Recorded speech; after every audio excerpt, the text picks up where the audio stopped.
Peggy 18. I think the biggest reason for choosing Hong Kong had to do with Hong Kong cinema. You know, at the time we were watching a lot of like Hong Kong cinema action flicks and just loved like the action, loved the setting.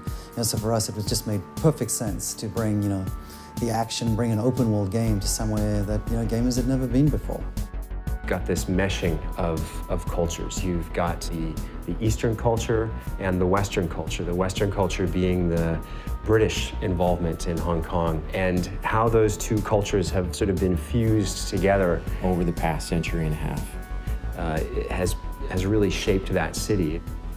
You have the crazy extremes and the crazy characters just there for your enjoyment. Watching movies, we all love watching action movies, but that wasn't enough. And reading books, and there are lots of them about the cops' relationship with the triads, that wasn't enough. We wanted to go there and experience it and understand not just what it meant to be there, but the elements that they could bring back. For the first time, we experienced the city through the viewfinder of our cameras, so we were just taking photos nonstop. There are parts of the city where it felt like you were just walking in a canyon of signage, you know what I mean? And then from there, the following day, you go to a different part of the city where it feels vast and open and modern. And you're seeing a building that's over 100 stories tall, and next to it, there's a tiny little temple.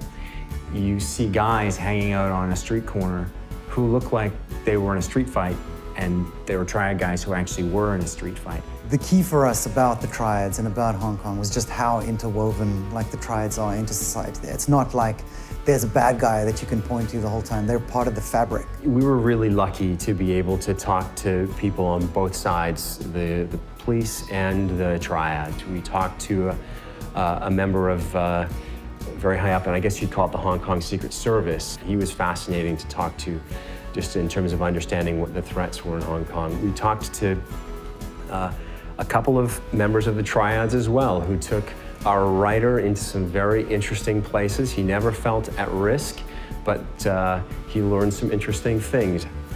We heard a story when we were there with one of our contacts driving around the city. He told us about a particular entertainment figure who, during his program, had said some rather nasty things about one of the local triad leaders, and that this guy was chopped.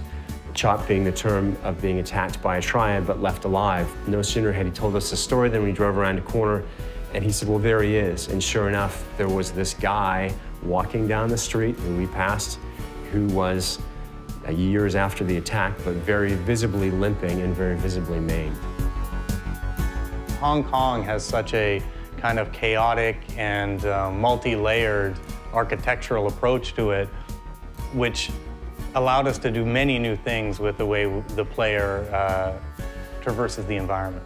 We've basically taken the essence of the city, the essence of the lifestyle, and designed all of our gameplay mechanics around that so that we can basically embrace the culture, but also create an experience where players will actually feel like a, gangster.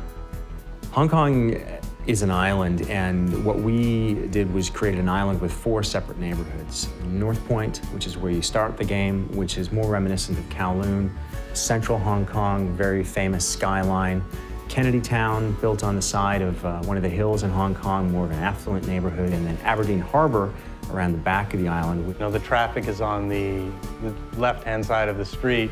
We decided, for the sake of authenticity, that we were going to go with that. We wanted to capture a bit of everything, because really what's unique about Hong Kong is its diversity, and we wanted to capture that diversity. And small things like the tiny alleyways, the cluttered alleyways that feel dingy, foreign, and threatening in some ways. Layers of signage and pipes and wires and hanging laundry. It's a bit overwhelming in the beginning, but then you start slowly getting adjusted to what you're seeing. If you want to spend time just roaming around the island, enjoying the races and the mini games and the events and favors and shopping and all that kind of stuff, then that's entirely there for you to do. The final result is a city that feels authentic, but at the same time, it's fun to explore and to experience.